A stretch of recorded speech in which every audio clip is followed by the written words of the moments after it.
আসসালামু আলাইকুম সকলকে। তো এই পর্বে আমরা একটি পিএন জাংশন কিভাবে ডিপ্লেশন স্তর সৃষ্টি করে সেটা ব্যাখ্যা করব। তো আমরা সকলেই জানি যে অর্ধপরিবাহী দুই ধরনের হয়ে থাকে, একটা হচ্ছে বহির্জাত অর্ধপরিবাহী এবং একটা হচ্ছে অন্তর্জাত অর্ধপরিবাহী। বিশুদ্ধ যে অর্ধপরিবাহীটা থাকে অর্থাৎ যার মধ্যে কোনো অপদ্রব্য যুক্ত থাকে না তাকে আমরা অন্তর্জাত বা সহজাত অর্ধপরিবাহী বলে থাকি। আর যে অর্ধপরিবাহীতে ভেজাল বা অপদ্রব্য যুক্ত থাকে তাকে বলা হয় বহির্জাত অর্ধপরিবাহী। আর বিশুদ্ধ অর্ধপরিবাহীতে অপদ্রব্য মেশানোর প্রক্রিয়াটাকে বলা হয় হচ্ছে ডোপিং। তো বহির্জাত অর্ধপরিবাহী দুই ধরনের হয়ে থাকে, একটা হচ্ছে পি টাইপ আর একটা হচ্ছে এন টাইপ। তো পি টাইপ অর্ধপরিবাহী হচ্ছে যে অর্ধপরিবাহীতে অপদ্রব্য হিসেবে ত্রিযুজি মৌল যুক্ত করা হয়। আর এন টাইপ অর্ধপরিবাহীর মধ্যে মূলত পঞ্চযুজি যেমন হচ্ছে ফসফরাস, আর্সেনিক, অ্যান্টিমনি এই অপদ্রব্যগুলো মিশ্রিত করা হয়। আর অপদ্রব্যগুলো মেশানোর ফলে আমাদের পরিবাহিতা অনেক বেশি বৃদ্ধি পায়। আর আমরা সকলেই জানি যে পি টাইপ অর্ধপরিবাহকে ইলেকট্রন গারত্বের তুলনায় হোল গারত্ব অনেক বেশি থাকে। এটি ধনাত্মক চার্জযুক্ত এবং সংখ্যাগুরু চার্জবাহক হচ্ছে হোল এবং সংখ্যা লঘু যে চার্জবাহকটা রয়েছে সেটা হচ্ছে ইলেকট্রন। তো এখানে আমরা লক্ষ্য করি, আমরা যদি পি টাইপ এবং এন টাইপ আলাদা আলাদাভাবে দেখি তাহলে এটা হচ্ছে পি টাইপ আমরা ধরে নিলাম। তো পি টাইপের সংখ্যাগুরু বা আধিক্য কার বেশি? হোলের। তো এই যে এগুলো হচ্ছে হোল।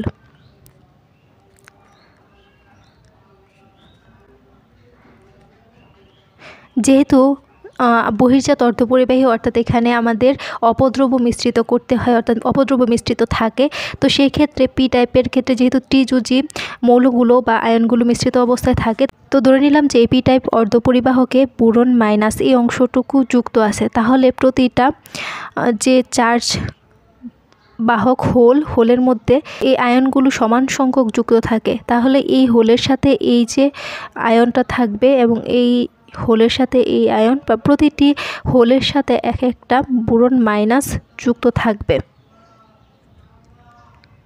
তো এটা মাইনাস আর হোল তো পজিটিভ প্লাস, তো প্লাসে মাইনাসে সমগ্র যে অর্ধপরিবাহকটা রয়েছে এটা নিউট্রাল হয়ে যাবে, অর্থাৎ এটার মধ্যে কোনো চার্জ থাকবে না। তো এন টাইপের ক্ষেত্রে আমরা দেখব যে এন টাইপের যে সংখ্যাগরিষ্ঠ অর্থাৎ প্রধান বাহক হিসেবে কাজ করে হচ্ছে ইলেকট্রন। তো এখানে আমরা এই যে এই অংশটুকু দ্বারা ইলেকট্রন বোঝাবো। তো যেহেতু এন টাইপের ক্ষেত্রেও আমরা অপদ্রব্য হিসেবে পঞ্চযুজি মৌল অ্যাড করি, তাহলে আমরা ধরে নিলাম যে এখানে ফসফরাস বা পঞ্চযুজি মৌল হিসেবে ফসফরাস যুক্ত করলাম। তো ফসফরাস প্লাস, তো এখানে আমরা এই যে প্রতিটা ইলেকট্রনের সাথে ফসফরাস প্লাস এখানে অ্যাড থাকবে।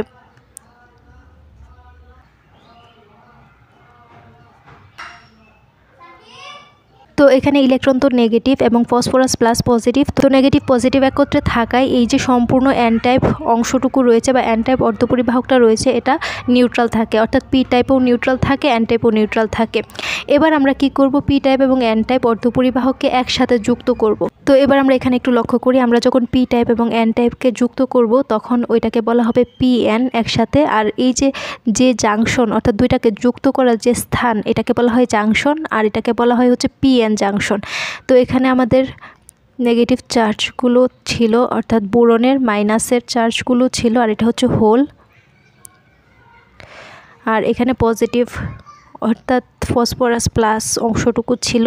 এন টাইপের ক্ষেত্রে ইলেকট্রন হচ্ছে মেজরিটি চার্জ ক্যারিয়ার এবং পি টাইপের ক্ষেত্রে মেজরিটি চার্জ ক্যারিয়ার হচ্ছে হোল।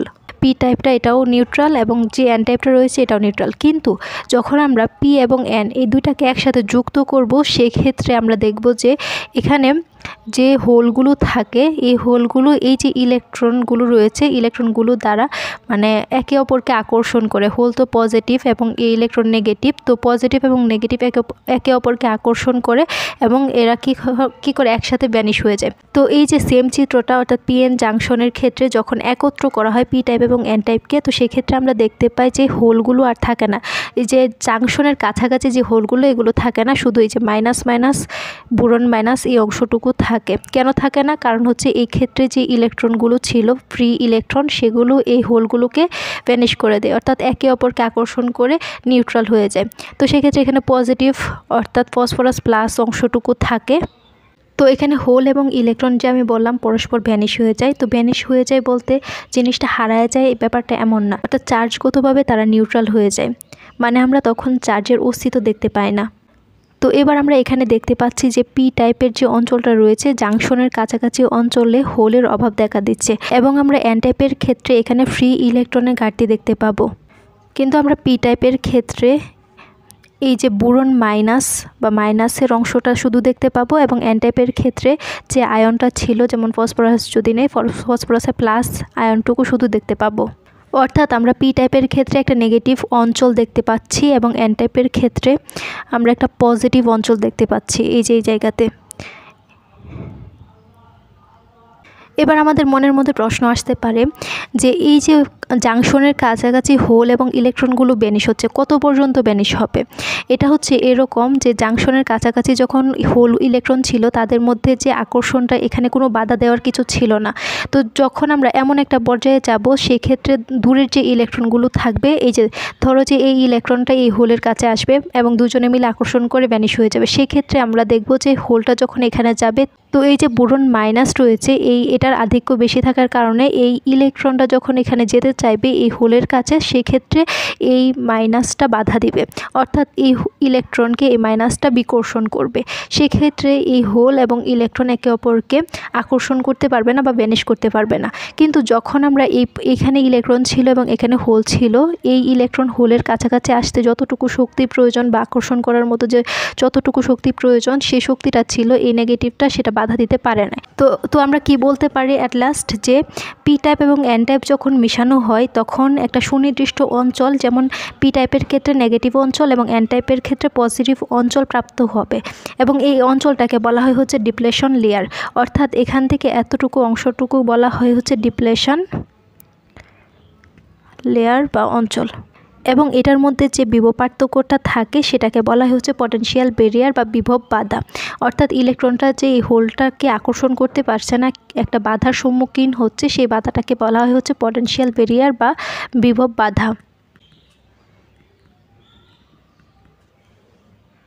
তো আমরা এখানে এই অংশটুকু লিখে দিলাম যে হোলগুলো যে ফ্রি ইলেকট্রন ছিল সেগুলো সংস্পর্শে আকর্ষিত হয়ে চার্জগুলো ভ্যানিশ হয়ে যায়, সেক্ষেত্রে যে গ্রহিতা পরমাণু রয়েছে বোরন মাইনাস, তো সেটা অবশিষ্ট থাকে, আর এখানে এই অঞ্চলটিতে পজিটিভ চার্জ বা দাতা পরমাণুটা এখানে অবশিষ্ট থাকে এবং হোল এবং ইলেকট্রনগুলো একে অপরকে ভ্যানিশ করে দেয়। তো এবার আমরা প্রশ্নের আনসারটা যদি খেয়াল করি, তো আমরা যা যা বলছি এখানে তাই তাই লেখা হয়েছে। তো একটি পি টাইপ ক্যালাসের সাথে এন টাইপ ক্যালাস যুক্ত করলে এদের সংযোগস্থলকে অথবা যে তল পি ও এন অন্তরতলকে আলাদা করে তাকে পি এন জাংশন বলে। তো এটা তো আমরা সবাই জানি যে এই অংশটুকুকে পি এন জাংশন বলা হয়।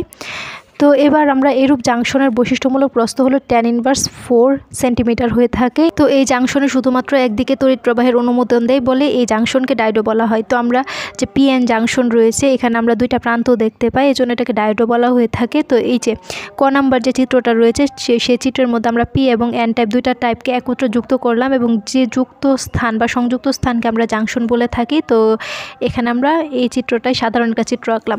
তারপরে চিত্রের মধ্যে খ নং চিত্রের মধ্যে আমরা দেখতে পাবো, তো আমরা আগের ক্লাসগুলোতে পড়ছি যে ব্যান্ড, অর্থাৎ আমাদের দুইটা ব্যান্ড থাকে, একটা হচ্ছে যোজন ব্যান্ড আর একটা হচ্ছে পরিবহন ব্যান্ড। তো যোজন ব্যান্ডের মধ্যে যে শক্তি স্তরগুলো রয়েছে সেই শক্তি স্তরগুলোতে ইলেকট্রন থাকে, অর্থাৎ যোজন ইলেকট্রনগুলো থাকে। যখন এটা ফার্মি স্তরের মতো শক্তি অর্জন করে, অর্থাৎ ফার্মি লেভেলের থেকে বেশি শক্তি স্তর অর্জন করে, তো সেক্ষেত্রে দেখা যায় যে এই ইলেকট্রনগুলো, এই যোজন ইলেকট্রনগুলো এই যে ব্যান্ড গ্যাপ রয়েছে ব্যান্ড গ্যাপ পার হয়ে পরিবহন ব্যান্ডে চলে যায়। তো পরিবহন ব্যান্ডে যখন যায় তখন ইলেকট্রনগুলো বিদ্যুৎ পরিবহন করতে পারে, আর যখন এইখানে আটকে থাকে অর্থাৎ যোজন ব্যান্ডে আটকে থাকে সেক্ষেত্রে ইলেকট্রনগুলো কোনো বিদ্যুৎ পরিবহন করে না। তো যোজন ব্যান্ড থেকে পরিবহন ব্যান্ডে যেতে গেলে অবশ্যই তাকে কি করতে হয়, তাপ দিতে হয়। 0 কেলভিন তাপমাত্রার ক্ষেত্রে সবগুলা এই যে এই যোজন ব্যান্ডের মধ্যে ইলেকট্রনগুলো থাকে সেমিকন্ডাক্টরের ক্ষেত্রে এগুলো আর পরিবহন ব্যান্ডে যায় না। তো এখানে লক্ষ্য করলে দেখব যে এই যে যোজন ব্যান্ড এবং পরিবহন ব্যান্ড রয়েছে, তো যোজন ব্যান্ড এবং পরিবহন ব্যান্ডের মাঝখানে আমরা জানি ফার্মি স্তর থাকে, তো আগের পর্বগুলোতে দেখছি। তো এখানে আমরা দেখব যে দুইটা ফার্মি স্তর। কেন? কারণ হচ্ছে আমরা যে আগের প্রশ্নগুলো সলভ করছি সেক্ষেত্রে আমরা ইন্ট্রিনসিক বা অভ্যন্তরীণ অর্ধপরিবাহীর ক্ষেত্রে সলভ করছিলাম। তো অভ্যন্তরীণ অর্ধপরিবাহীর ক্ষেত্রে যে যোজন ব্যান্ড এবং পরিবহন ব্যান্ড থাকে তারা তো বিশুদ্ধর ক্ষেত্রে আমরা দেখব যে ফার্মি স্তরটা ঠিক মাঝখানে থাকে। কিন্তু আমরা যখন পি এন জাংশন বা পি টাইপ এন টাইপের কথা বিবেচনা করব, সেগুলো তো আর অভ্যন্তরীণ না, সেগুলো হচ্ছে এক্সট্রিনসিক বা বহির্জাত অর্ধপরিবাহী। তো বহির্জাত অর্ধপরিবাহীর ক্ষেত্রে তো সম্পূর্ণ বিশুদ্ধ থাকে না, সেক্ষেত্রে ফার্মি স্তরটা ঠিক মাঝখানে থাকে না।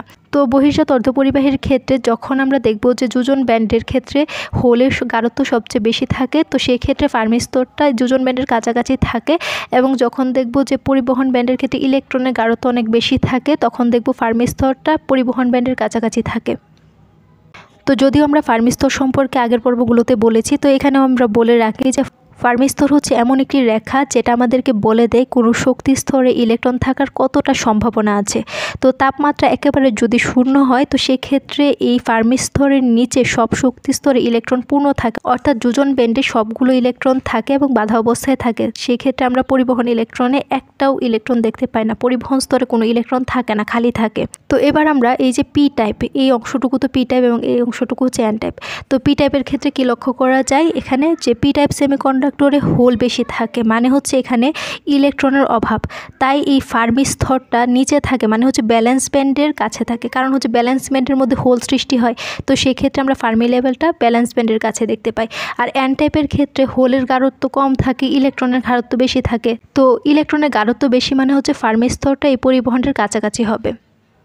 তো আমরা যখন এই পি টাইপ এবং এন টাইপকে একসাথে যুক্ত করি, এই যে এখানে দেখানো হয়েছে, যখন পি টাইপ এবং এন টাইপকে যুক্ত করি, তো তখন কি ঘটে, তখন দুই দিক থেকে ইলেকট্রন ও হোল একে অপরের দিকে যেতে শুরু করে। তো কিছু সময় পর একটা থার্মাল ইকুইলিব্রিয়াম বা তাপীয় সাম্যাবস্থা তৈরি হয়, যখন সিস্টেম এমনভাবে অ্যাডজাস্ট করবে যাতে ফার্মি স্তর পুরো জাংশনে একই হয়ে যায়।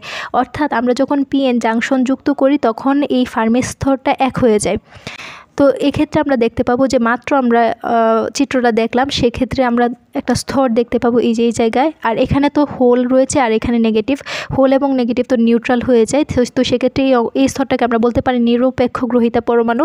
আর এই যে এখানে পজিটিভ এবং ইলেকট্রন থাকে, এবং এই অংশটুকুকে আমরা বলতে পারি হচ্ছে দাতা পরমাণু বা নিরপেক্ষ দাতা পরমাণু। হ্যাঁ, আর এই যে এই অংশটুকু এবং এই অংশটুকু, এই সম্পূর্ণ অংশটুকুকে বলি হচ্ছে ডিপ্লেশন লেয়ার। আর এই ডিপ্লেশন লেয়ারের ক্ষেত্রে এই যে এই অংশটুকু হচ্ছে ঋণাত্মক স্পেস চার্জ এলাকা বা পি টাইপ, এবং এটা হচ্ছে ধনাত্মক স্পেস চার্জ এলাকা বা এন টাইপ।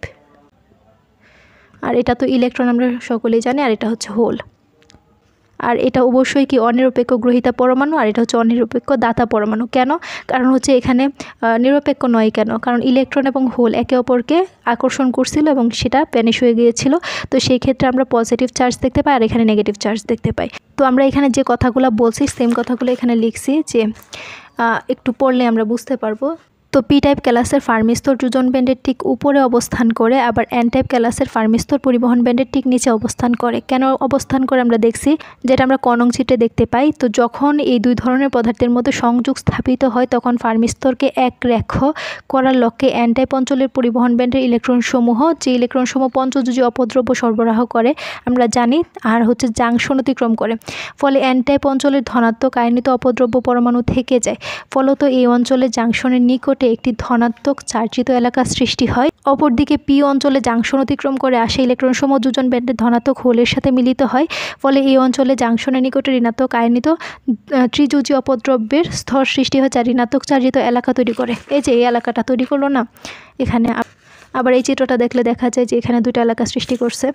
তো এই সেম কথাগুলো এখানে বলছে আর কি। তো এই নিস্তরিত অপদ্রব্য পরমাণুগুলোকে আয়ন বলা হয়, এই যে পজিটিভ এবং নেগেটিভ আয়নগুলো। এই আয়নগুলো ক্রিস্টাল ল্যাটিসের সাথে আবদ্ধ থাকায় চলাচল করতে পারে না, তাই জাংশনের নিকটে পরিবহন ক্রিয়ার জন্য পর্যাপ্ত চার্জ পাওয়া যায় না। জাংশনের নিকটে এই এলাকাকে চার্জ ডিপ্লেশন এলাকা বা স্পেস চার্জ এলাকা বলে। এই স্পেস চার্জের দরুন পি ও এন অঞ্চলের মধ্যে একটি অভ্যন্তরীণ বিভব বাধা ভিবি এর সৃষ্টি হয়। তো আশা করি আমরা এই প্রশ্নের আনসারটা বুঝতে পেরেছি।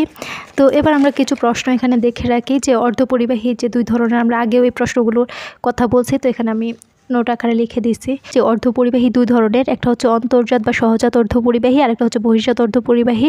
অন্তর্জাত অর্ধপরিবাহী হচ্ছে যে অর্ধপরিবাহী সম্পূর্ণ বিশুদ্ধ এবং যার মধ্যে কোনো ভেজাল বা অপদ্রব্য মিশ্রিত থাকে না, তাকে অন্তর্জাত অর্ধপরিবাহী বলে। আর বহির্জাত অর্ধপরিবাহী হচ্ছে যে অর্ধপরিবাহীতে ভেজাল বা অপদ্রব্য যুক্ত থাকে, তাকে বহির্জাত অর্ধপরিবাহী বলে। তো বিশুদ্ধ অর্ধপরিবাহীতে অপদ্রব্য মেশানোর প্রক্রিয়াকে ডুপিং বলা হয়, আমরা জানি। তো বহির্জাত অর্ধপরিবাহী দুই ধরনের, একটা হচ্ছে এন টাইপ অর্ধপরিবাহী আর একটা হচ্ছে পি টাইপ অর্ধপরিবাহী। তো এন টাইপ অর্ধপরিবাহী কি? যে অর্ধপরিবাহকের ইলেকট্রন গাঢ়ত্ব হোল গাঢ়ত্বের চেয়ে বেশি থাকে তাকে এন টাইপ অর্ধপরিবাহী বলে। ইলেকট্রনের চার্জ ঋণাত্মক বা নেগেটিভ এবং এই ধরনের অর্ধপরিবাহীতে ঋণাত্মক চার্জের আধিক্য থাকা এদেরকে এন টাইপ অর্ধপরিবাহী বলা হয়। তো এবার আমরা পি টাইপ অর্ধপরিবাহী সম্পর্কে জানব। তো এটা আমরা জানি যে পরিবহন ব্যান্ডে যে ইলেকট্রনগুলো থাকে এবং যোজন ব্যান্ডে হোল থাকে। তো এখানে ইলেকট্রনের আধিক্য যেহেতু বেশি, তো পরিবহন ব্যান্ডে ইলেকট্রনের আধিক্য বেশি থাকবে। আর এই ফার্মি স্তরটা এই পরিবহন ব্যান্ডের কাছাকাছি থাকবে। কারণ কি? কারণ হচ্ছে ইলেকট্রনের আধিক্য বেশি, আর যার আধিক্য বেশি থাকে ফার্মি স্তরটা তার কাছাকাছি থাকে। যেহেতু হোলের গাঢ়ত্ব কম, সেক্ষেত্রে এই ফার্মি স্তরটা হোলের কাছে থাকবে না। তো এই জাতের অর্ধপরিবাহীতে সংখ্যাগুরু চার্জবাহক হলো ইলেকট্রন এবং সংখ্যালঘু চার্জবাহক হচ্ছে হোল। মানে হচ্ছে ইলেকট্রনের আধিক্য বেশি আর হোলের আধিক্য কম। একটি অন্তর্জাত অর্ধপরিবাহীতে দাতা অপদ্রব্য ডোপায়ন করে এন টাইপ অর্ধপরিবাহী তৈরি করা হয়। এন টাইপ অর্ধপরিবাহীর ফার্মি শক্তিস্তর অন্তর্জাত অর্ধপরিবাহকের তুলনায় বৃহত্তর হয় এবং যোজন ব্যান্ডের তুলনায় পরিবহন ব্যান্ডের নিকটে অবস্থান করে। এই যে ফার্মি স্তরটা এই পরিবহন ব্যান্ডের নিকটে অবস্থান করে।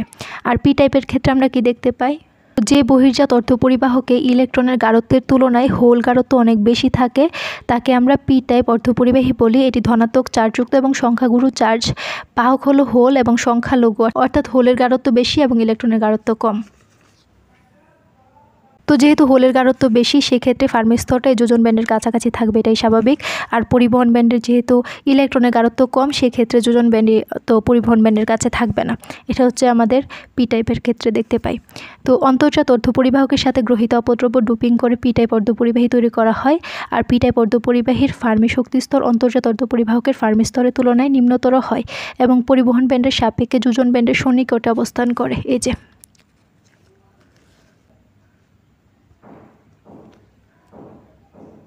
তো এখানে অন্তর্জাত ও বহির্জাত অর্ধপরিবাহীর মধ্যে পার্থক্যটা দেখে নিব। আমি এখানে ছবি তুলে দিয়ে দিব এবং পি টাইপ এবং এন টাইপ অর্ধপরিবাহীর পার্থক্যটাও দিয়ে দিব।